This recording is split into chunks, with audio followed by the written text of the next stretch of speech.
यही फर्क है। मलिक साहब, मैं कई बार इंटरव्यू करता हूँ बीजेपी नेताओं के भी, बीजेपी वाले कहते हैं कि हमने जो है बिना खर्ची पर्ची के नौकरी दी है। ये अनिल नागर कौन था? 30 पेपर लीक हुए, कहते मेरे पास रिकॉर्ड है एक पेपर तो का। खट्टर साहब कितने पेपर लीक हुए, पैसे के लीक हो गए?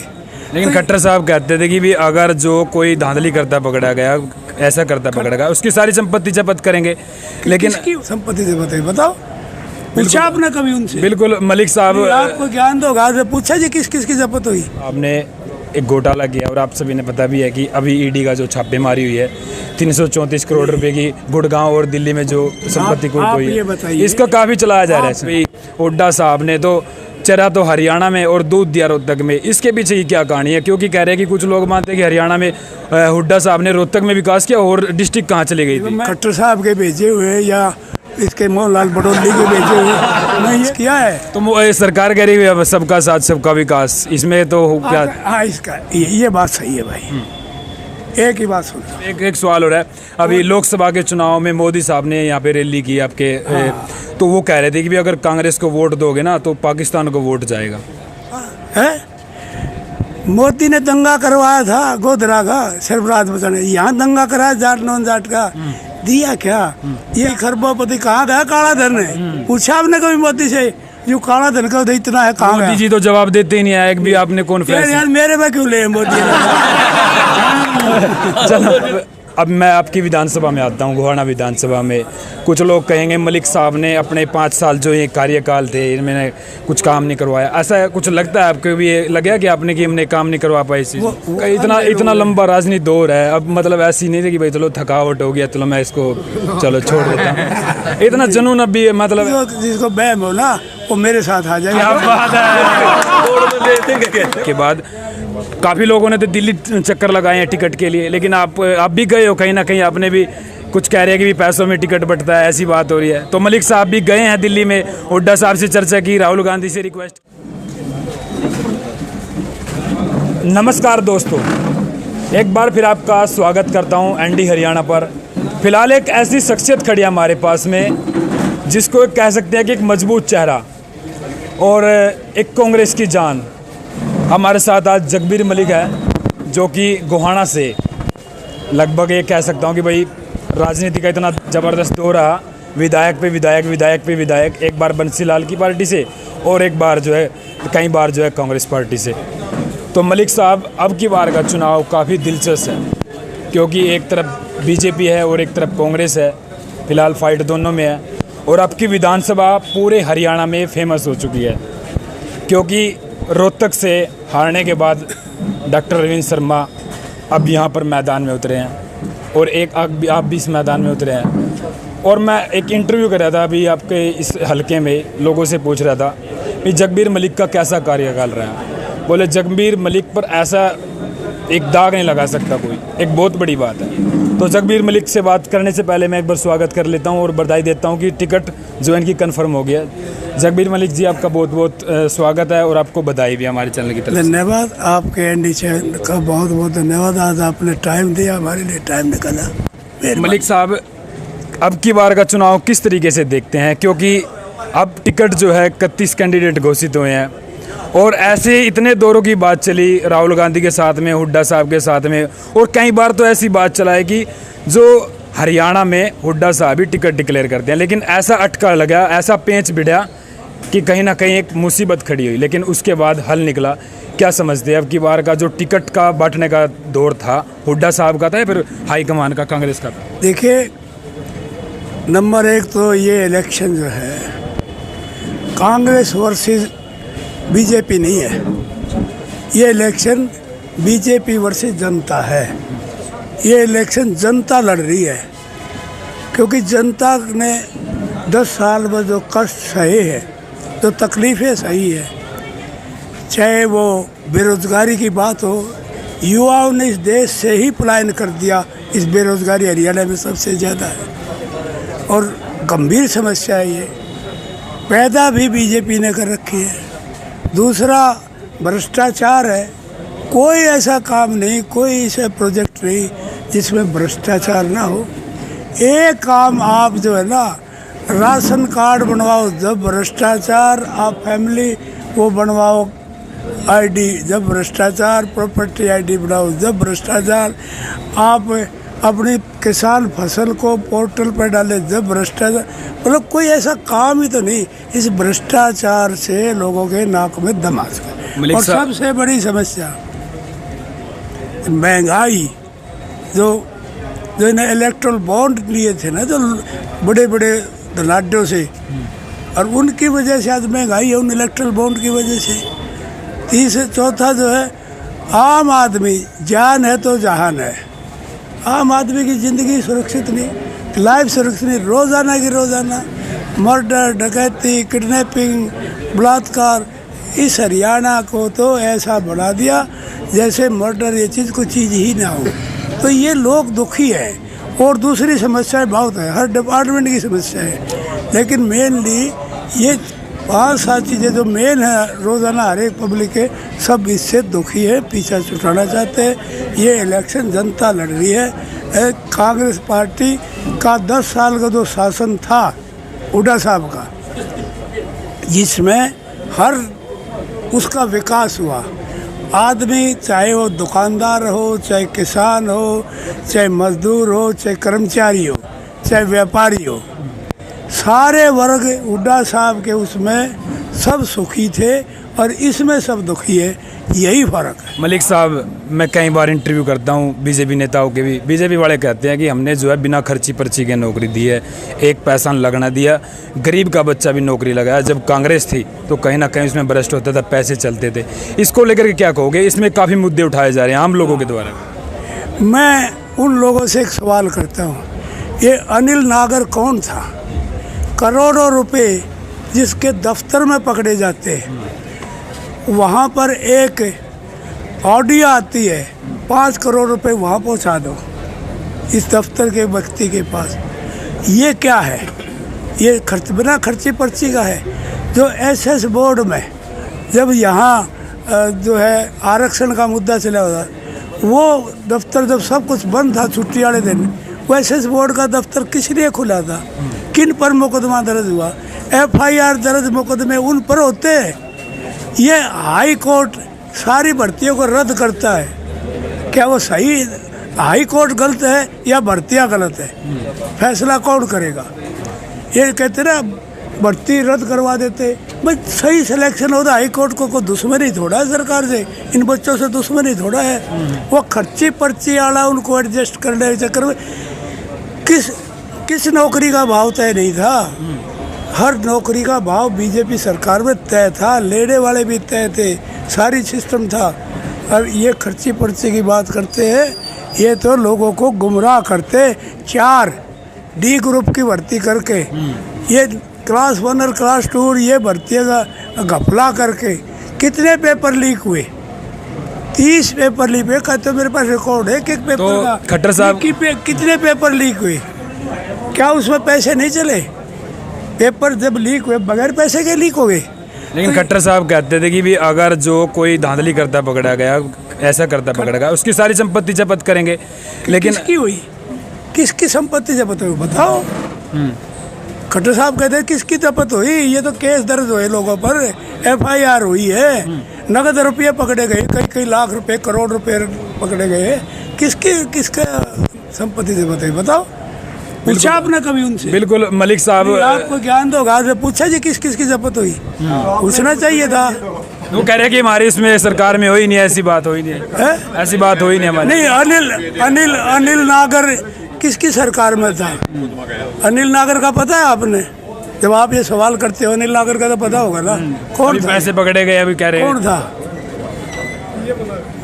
ये अनिल नागर? कितने करोड़ रुपए पकड़े गए थे? कई करोड़ों का कह रहे हैं कि भी वहाँ पर पकड़ा गया था ना, के साथ पकड़ा गया अरे ना, पर्चे में हेरा फेरी करे था ना, ये आंसर शीट पकड़ी गई ना, तो फिर उसके खिलाफ क्या कार्रवाई? अब क्या पोजीशन है उसकी?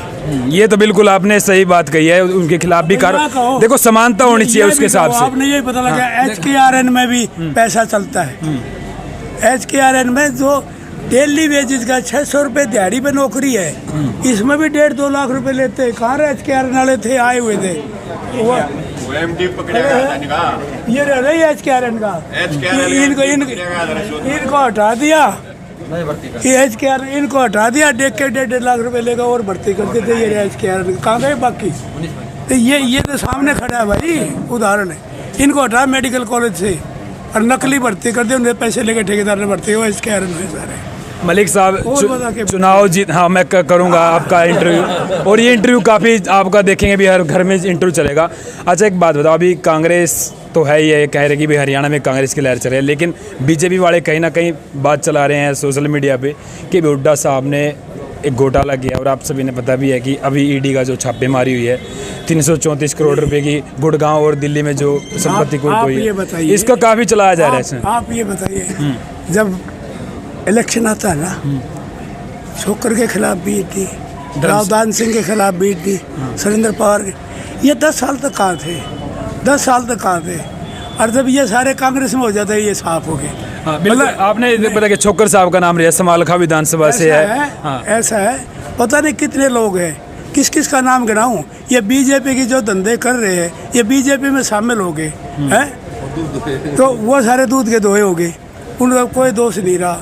ये सिर्फ प्रेशर टैक्टिक्स है, सिर्फ दबाव की राजनीति है, इससे इनका कोई हल नहीं होने वाला।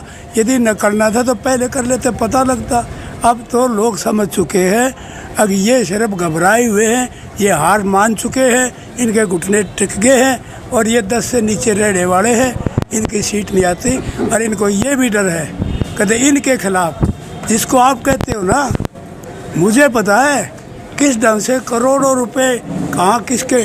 आप ये बताइए, बड़ौदा का बाई इलेक्शन हुआ, 200, 300, 400 करोड़ रुपए बटे, यहाँ हर एक चीज़ बटेगी बड़ौदे में। वो कहाँ से आए भाई? बीजेपी के पास कहाँ से आए? लोगों ने चंदा दिया था कि नंबर 2 के पैसे थे। योगेश्वर दत्त पे देखो, खिलाड़ी है, वैसे इतना हो नहीं सकता, वो खिलाड़ी के पास जो है उसने अपने पास दिए, खिलाड़ी पे जो आता मतलब अपने पास दिए उन्हें।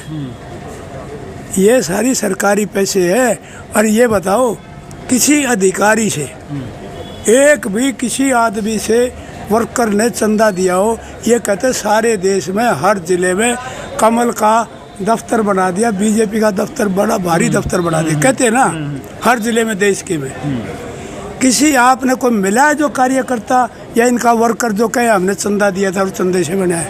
तो ये पैसा कहाँ से आ गया भाई? पैसा कहाँ से आ गया? इसका जवाब मांगो उनसे। मलिक साहब, ये बिल्कुल आप बहुत बड़े बड़े सवाल उठा रहे हैं, जवाब मांग रहे हैं। और एक चीज़ और क्योंकि लंबा हो जाए, वैसे एक बात बताइए, एक बात चलाई थी काफ़ी, मैं एक तारीफ और कर देता हूँ कि हुड्डा के राज में जीरी गई जहाज में एक नारा चलाया था, ये भी चीज़ें थी। लेकिन एक बात और सामने आती थी भाई, हुड्डा साहब ने तो चरा तो हरियाणा में और दूध दिया रोहतक में, इसके पीछे ही क्या कहानी है? क्योंकि कह रहे हैं कि कुछ लोग मानते हैं कि हरियाणा में हुड्डा साहब ने रोहतक में विकास किया, और डिस्ट्रिक्ट कहाँ चली गई थी? मैं ये तो नहीं जानता, आप खट्टर साहब के भेजे हुए या इसके मोहनलाल बडोली के भेजे हुए, मैं ये तो नहीं जानता। लेकिन आपके सवाल बिल्कुल लीक से परे हटके हैं। अब रोहतक में कहते हो आप, सोनीपत में ये पहला महिला विश्वविद्यालय उत्तर भारत का 850 करोड़ रुपए का, खानपुर में आप शूटिंग कर का उसकी कितनी बड़ी बिल्डिंग, ये रोहतक में तो नहीं है ना। मेडिकल कॉलेज खानपुर कला भगत सिंह फूल सिंह मेडिकल कॉलेज, ये खानपुर में है, ये रोहतक में तो नहीं है ना। खानपुर में है, सोनीपत की आपकी विधानसभा के अंदर। रोहतक में नहीं, रोहतक में गया है ना वो जो है। बाकी में कुरुक्षेत्र का, पंचकुले का, आपका महेंद्रगढ़ का, आपके उन यूनिवर्सिटीज़ का सारी गिना दूँगा मैं। और सोनीपत का मैं सिर्फ गुवाहाटी के गिनाना चाहता हूँ। लोग कहते हैं गुवाहाटी में क्या हुआ। इसके बाद ये जो रेलवे लाइन है, ये जींद में जाती है ना, जींद से सोनीपत की रेलवे लाइन गुवाहाटी से होके जाती है, 800 करोड़ की है। 400 करोड़ सेंट्रल गवर्नमेंट ने दिया, 400 हरियाणा गवर्नमेंट ने दिया। ये तो वहाँ नहीं है, जींद तक है ये। इसके बाद IIIT किलोड़त में, IIT जो होती है ना, उससे भी बढ़िया प्रोजेक्ट होता है IIIT, वो किलोड़त में है। और हुड्डा साहब रेल कोच फैक्ट्री यहाँ लाठ जोड़ी में लेकर आए थे। वो इतनी बड़ा प्रोजेक्ट है कि ये जो है मोदी जी बनारस में ले गए। क्या उनको इस एरिया का ख्याल है कि बीजेपी वाले ने एक बार भी सवाल उठाया?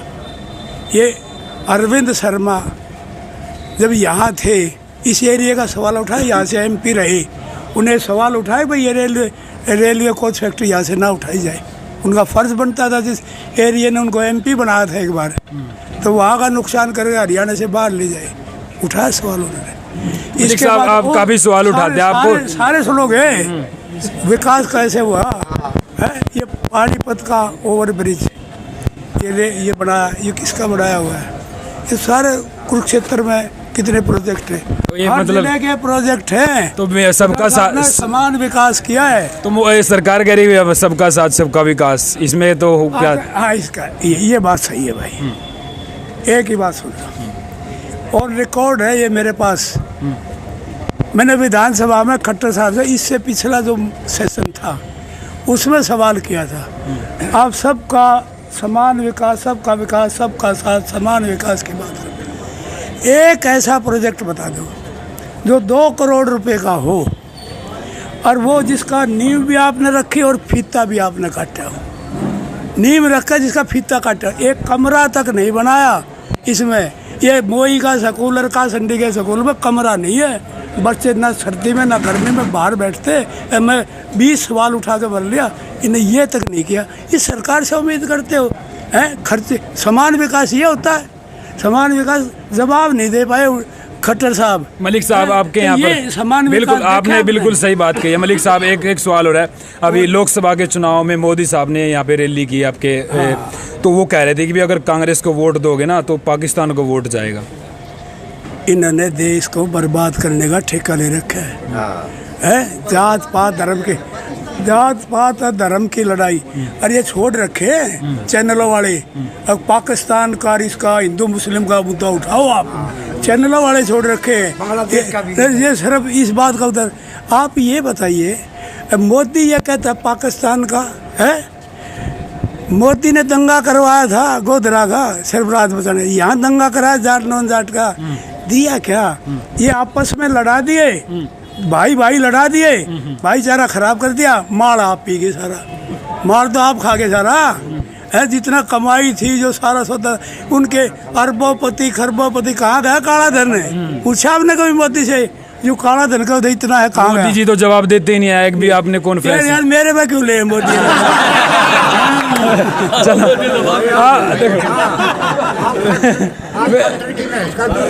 रुक जाइए एक मिनट। देखो मेरे सवाल, देखो कड़वे सवाल है और है ना, कोई नहीं, आप जो मेरे तो कोई बात नहीं। देखो मलिक साहब कोई बात नहीं, इनकी भावना होती है क्योंकि आपसे मैं कटैक्स कर रहा हूँ ना। मलिक साहब एक चीज़ हो रहा है, अच्छा एक सवाल हो रहा है मेरा। चलो ये कड़वा सवाल है, चलो मान लेते हैं अभी बीजेपी ने काम नहीं किए हैं 2014 से लेकर के 2016 तक, लेकिन उसके बाद फिर बीजेपी आई हरियाणा में, दुष्यंत चौटाला ने उसकी चाबी खोल ली। अब की बार कौन चाबी खोलेगा, किसकी चाबी खुलेगी? देखो आप जमीन में ये डालते हो दवाई, जहर, यूरिया, ये लाते हो ना, इसको ख़त्म करने के लिए बिल्कुल ख़त्म करोगे तो 5-7 साल लगते हैं 10। तो जहर उसने बोया था, डाला हुआ था इस लोगों में, उसको ख़त्म होने में टाइम लगा। अब ख़त्म हो चुका है वो जहर। ज़मीन पर जब कतरे से ये डालते हैं ये दवाई ये वो, उसमें जहर हो जाता है ज़मीन में। इनमें जहर डाला था, जहर भर दिया था लोगों में, पब्लिक में। लेकिन वो जहर जब इन लोगों की समझ हुआ ना, आहिस्ता आहिस्ता जहर ख़त्म हो गया। आप देख रहे हो ना, ये रात का तांता लगेगा, सुबह तक का देखा हुआ। बिल्कुल, आपको बधाई देने के लिए रुके हुए भी मैं इनको समझ चाहूँगा। ये मैंने बुला नहीं रखे, यही बदला लेने के लिए आए, जिन्हें 10 साल दुख दिए ना सरकार ने, बदला लेने के लिए। मलिक साहब बहुत, एक मिनट रुक जाओ जी, थोड़े से सवाल, क्योंकि बड़ा एक इंटरव्यू जाएगा और मैं चाहूँगा थोड़ा सा और टाइम लूँगा। मलिक साहब, अब मैं आपकी विधानसभा में आता हूँ, गोहाना विधानसभा में। कुछ लोग कहेंगे मलिक साहब ने अपने 5 साल जो ये कार्यकाल थे इनमें कुछ काम नहीं करवाया, ऐसा कुछ लगता है आपको भी? ये लगा कि आपने कि हमने काम नहीं करवा पाई?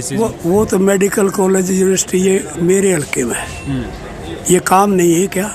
एक स्वास्थ्य सेवाएं जब मेडिकल के ये, और इसके अलावा गिन लो आप काम, ये 4-5 दो आप ये काम विधानसभा के। आप ये, क्योंकि मैं आपकी विधानसभा में गया हूँ कहीं, मैं वो कह रहे कि भी चलो मलिक साहब से मिलोगे तो पूछना, वैसे कोई ऐसी बात नहीं है, आप बिल्कुल मजबूत हो, ऐसी कोई बात नहीं। आपका university, medical college, railway line कई सौ करोड़ की है ये। ट्रिपल IT जो हरियाणा में है ही नहीं, IIT भी नहीं है, वो ऐसा प्रोजेक्ट है। और रेल कोच फैक्ट्री जो कई लाखों करोड़ की बात करो, वो हरियाणा में ले बीजेपी ने वापस भेज दी। इसके अलावा गवर्नमेंट कॉलेज बड़ौते में वो बना हुआ है, वहाँ लग रहा है। लड़कियों का कॉलेज बना है यहाँ गुवाहाटी में, दूसरा उसका ये सिविल हॉस्पिटल 50 बेड का नई बिल्डिंग बनाई सारी। उसके अलावा रेलवे ओवरब्रिज 43 करोड़ रुपए का बनाया। 62 करोड़ रुपए का वाटर वर्क्स नगर के अंदर बनाया, जैसे गुहानगर गांव में पानी सप्लाई होती है। इसके अलावा मिनी सेक्रेटेरिएट बनाया, जहां से सारा एडमिनिस्ट्रेशन चलता है STM का। फिर जुडिशियल कम्प्लेक्स, जो जुडिशरी का काम होता है वो बना। ये बैंक है, ये भी हमारा टाइम का बनाया हुआ। और 7 नहरें किसानों की, 7 नहरें बनवाई पहले बंसीलाल के टाइम की। ये मंडी मेरे टाइम आबाद हुई, मैं मंत्री था जब मैंने बॉडी कराई थी पहले दुकान की। ये सब्जी मंडी मेरे टाइम की बनी हुई है। ये ड्रेन नंबर 8 के जो यहाँ फ्लड आया करता बड़ा भारी, ये सारा शहर डूबा करता, ये मेरा ये बिल्कुल हाँ, ये इसके बहुत बड़ा सवाल है। ड्रेन नंबर 8 मेरा करवाया है। रिठाल की ड्रेन, मुंडाक ड्रेन, कितनी ड्रेन के बात बताऊं, कितनी नहरों की बात बताऊं। और ये जो डिच ड्रेन, ये खेड़ी गांव के पास जहाँ फसल ही नहीं होती थी, ये 10 गांव ऐसे और 10 खेल स्टेडियम इस इलाके में बनवाए हमने। हल्के में 5 पावर हाउस बनवाए। ये जो नीचे यहाँ पानी निकलता है ना, अपना परमात्मा ने बरसात नहीं की, नहीं यहाँ इतना पानी होता था, 6 फुट के वो है, आदमी खड़ा सीवर। देखो भाई, मलिक साहब ने इतने काम करवाए, मेरे ख्याल में पूरे मतलब शाम हो जाएगी। मलिक साहब आप काम की तो बिल्कुल आप बहुत रह गया। एक बार मैं, क्योंकि ज़्यादा काफ़ी वो बिल्कुल हो गया, राइट हो गया आप बिल्कुल, मैं आपको मानता हूँ। फिलहाल मलिक साहब एक चीज़ हो रहा है, अब चुनाव किस तरीके से देखते हैं, क्योंकि अरविंद शर्मा एक तरफ आए हैं लड़का RS शिकारा, कहते हैं मारे वर्कर पूरा हिम्मत लगाएंगे। मैं अपने वर्करों पे भरोसा करता हूँ। सारे इलेक्शन मेरे वर्करों ने लड़े, मैंने नहीं लड़ा है। और मैं समझता हूँ ये वर्कर अब के जो बाहर से आदमी आया है ना, उसका मुकाबला पूरी तरह से करेंगे। बाहर के आदमी को घुसने नहीं देंगे। अच्छा, तो बाहर के आदमी को। मलिक साहब, मैं एक सर्वे कर रहा था यहाँ पे चौक पे, मैं बोला अभी वोट किसकी दोगे। अब माहौल तो दोनों का, लेकिन लास्ट में जाकर जगबीर मलिक हमने दिखेगा, हमने जगबीर मलिक क्यों लगा। ये बिल्कुल वीडियो में रिकॉर्ड है, ये ऐसी क्या बात है जी? नहीं, मैं बिल्कुल सच बताता हूँ। मैं बोले लास्ट में भाई कुछ भी बात चलती रहो, लेकिन लास्ट में जगबीर मलिक देखेगा, मशीन बजाएगा। ऐसा है, देखो मैंने कभी किसी का नुकसान नहीं किया। नंबर 1 बात तो कोई कह दे मैंने किसी का नहीं, जिसका भला है मैंने भला करने की कोशिश की। शहर के विकास की बात हो, शहर के गाँव के विकास की बात हो, मैंने विकास की। वो जो आपको बताया नहीं इतने, इनको दिखता नहीं। मलिक साहब, आपका इतना लंबा राजनीति दौर है, अब मतलब ऐसी नहीं थी कि भाई चलो थकावट हो गया, चलो मैं इसको चलो छोड़ देता हूँ। इतना जुनून अब भी, मतलब ऐसे विधायक मैंने पहली बार ऐसे विधायक आप देख रहे हैं। नहीं, मेरे को कोई तकलीफ नहीं थे सारे दिन भाई। मैंने राहुल गांधी की यात्रा में मेवात से लेकर जहाँ हरियाणा शुरू होता है, और वो और पैदल यात्रा की, एक कदम पैदल मापे सारा हरियाणा। जो आदमी ये कहते हैं ना ये कमजोर है, मैंने वहाँ तक पैदल 20-22 किलोमीटर डेली चला हूँ मैं उनके साथ। और ये बहुत लोग थे, हमारे वर्कर थे। और अब भी जो जिसको बहम हो ना, वो मेरे साथ आ जाए। देखो, ये तो बात आज साबित कर दिया मलिक साहब ने कि भी आदमी शरीर से नहीं मन से बूढ़ा होता है, लेकिन मलिक साहब में आज भी वही जोश है। फिलहाल ये देख सकते हैं कार्यकर्ताओं की भीड़, और काफ़ी लंबे इंटरव्यू के बाद आपके कुछ सवाल रहेंगे तो मैं मिलता रहूँगा। और लोकसभा में विधानसभा में काफ़ी क्या कुछ माहौल है मैं वो भी दिखाऊँगा। फिलहाल आप भी कुछ कहना चाहोगे जनता को? आपके 62 गाँव है, 62 गाँव के लोग कुछ नाराज़ भी होंगे, कुछ में पानी भी भरा होगा गलियों में, कुछ ऐसी होगी ऐसा है। नंबर 1 तो मैं 10 साल से पावर से बाहर हूँ, लेकिन मैं क्लेम कर सकता हूँ ये मेरा मोबाइल है ना, रात को 24 घंटे ऑन रहता है। अच्छा जी। हाँ, 24 घंटे, और मैं खुद उठाता हूँ। और कोई बात करता है रात को भी तो मैं उसका जवाब देता हूँ, उसका सॉल्यूशन करके बताता हूँ ये सॉल्यूशन है। मैं किसी का चाहे मेरे खिलाफ का हो, मैं कभी ये नहीं सोचता। हाँ, एक बात ज़रूर सपोर्ट करता हूँ। कोई मेरे से गलत काम कराना चाहे, किसी को नुकसान कराना चाहे, वो मैं नहीं करता। मलिक साहब लेकिन बिल्कुल आपने बड़ी अच्छी बताया। एक सवाल हो रहा है, एक बड़ा सवाल है, क्योंकि कई दौर की बैठक के बाद काफ़ी लोगों ने तो दिल्ली चक्कर लगाए हैं टिकट के लिए, लेकिन आप भी गए हो, कहीं ना कहीं आपने भी कुछ कह रहे हैं कि भी पैसों में टिकट बंटता है, ऐसी बात हो रही है। तो मलिक साहब भी गए हैं दिल्ली में, हुड्डा साहब से चर्चा की, राहुल गांधी से रिक्वेस्ट की, या फिर वैसे ही टिकट हो गया? ये ऊपर वाले की मर्जी है। आज जाने की सोच रहे हूँ, तो मौका मिल गया। ये कार्यकर्ताओं से जो मेरे को इजाज़त मिल गई, पहले कार्यकर्ता से बात करके मौका मिला तो आज जाऊँगा, टिकट लेने ही जाऊँगा। मैंने कभी, परमात्मा की मेहरबानी है, मैंने आज तक जब भी है कभी किसी से मांगी नहीं टिकट। अच्छा जी, चलो बहुत बहुत शुक्रिया मलिक साहब। और एक मेरी और अपील है, सभी कार्यकर्ताओं से अपील है, 11 तारीख को नॉमिनेशन भरना है।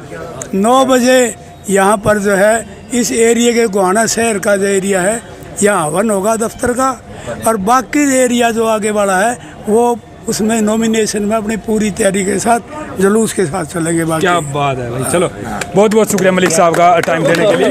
आप करो जी, ले आप ले चलो भाई।